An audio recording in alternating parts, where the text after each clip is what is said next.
My aunt put in a claim to my father's death benefit and stated that my father had wished for his money to go to her and her only, so we snatched the money and left no penny. My father passed away on the 1st of March very unexpectedly, and obviously, this has caused a lot of heartache. My father didn't leave a will. A couple of months before he passed, he told me that everything would be going to me and my brother anyway. A few days ago, I received a letter through the post from a policy through his work where it was stated that my father's sister had put in a claim for the death benefit as she was next of kin at his work. I am next of kin legally and would also like to state for the record that my father and I had an excellent relationship. She never mentioned the policy to us or wrote down on her form that my father did not have children, which it asks, and instead sent the form as if she was his only relative. The company found out that I existed only because I am the informant on his death certificate and has asked if I wish to make a claim. I contacted my aunt about this, and she has doubled down. She said that my father would have wanted her and her alone to receive this large sum of money and told me not to put in a claim. I am putting in a claim regardless and told her this has caused a huge rift with her family, so much so that a cousin contacted me and said that my dad would be ashamed of me for putting in a claim, and then went on to attack my autistic 24-year-old brother,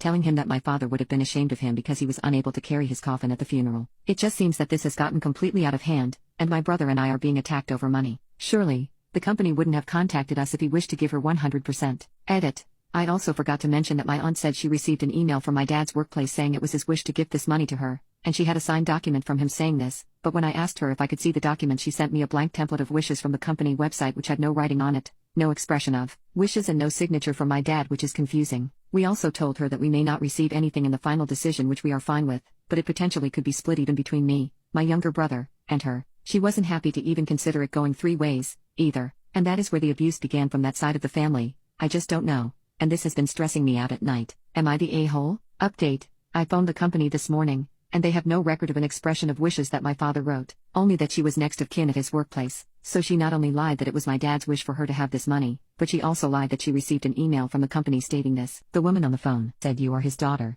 You have a right to make a claim." I also told my brother to put his claim in, which he will be doing now. Her daughter sent my brother vile voice notes telling him that my dad would be ashamed of him because he couldn't carry the coffin due to his autism, that he is lazy and should get a job when he can't work, and that he is a thief. It has made my brother so distraught that he is refusing to put a claim in as he thinks my father hated him when this is not true. My dad loved the bones of my brother. Those words never left his mouth. All lies. My dad may not be here to protect him, but I am, and I'll always protect him. Update. My brother received an apology tonight from this vile cousin. She said she couldn't sleep, eat, or go to work as she had been sobbing about the disgusting things she had said to him. Not that this makes a difference. What she said about that beautiful boy is unforgivable. To target her own autistic cousin about things out of his control is insane. My father took care of and adored that boy from the moment he was born until he took his last breath. I have blocked this side of the family and will never speak to them again. Update. I phoned the company today and they have told me that my father had no expression of wishes form. So not only did my aunt lie about being the beneficiary on his expression of wishes form, but she also just blatantly lied about even receiving an email with these details. They do not exist. She was only listed as a next of kin through his work,